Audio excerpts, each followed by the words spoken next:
We're back talking about reputations online. I want to introduce you to Sue Scheff.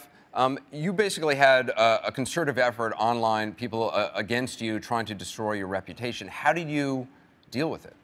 Well, basically, I had one woman that went out there and literally tried to take me and my organization down. I help parents of troubled teens.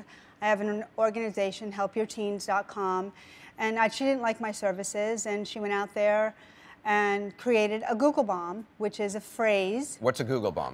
A Google bomb is a phrase. You actually wrote a book called Google Bomb. I wrote a book called Google Bomb, what is that? I'd never heard of that. It's a phrase that's a link with my name. Anybody can create it with a certain phrase. In this case, it was my name. That's connected with all type of malicious content, which was Sue Scheff abuses children. I'm dangerous. It was horrible. I was a crook.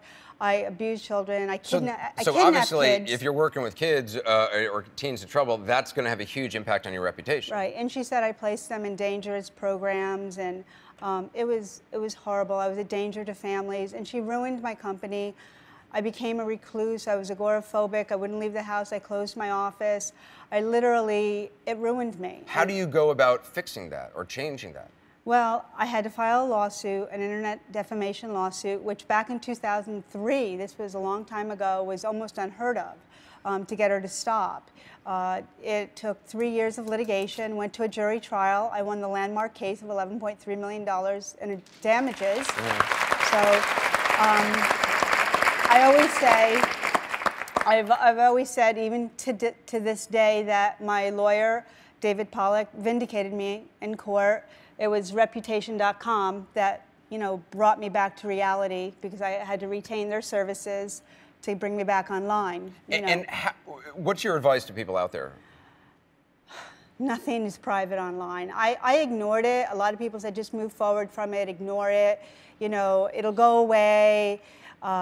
You have to remember, what goes online today will haunt you tomorrow. I think teens today especially, they go out there, they don't realize that what you post today, your college admissions people are looking at tomorrow. Those jobs, when you're going to look for a job, right. They're looking at that stuff that you posted when you were 13, 14, 15, 16 right. years old. When you're on spring break, those pictures are coming up again. Yeah. I mean, I can't stress enough that what you post today will haunt you tomorrow. Well, so I'm glad you're again, here, and I'm glad you got some vindication through the courts. Yeah, I did. Thank you.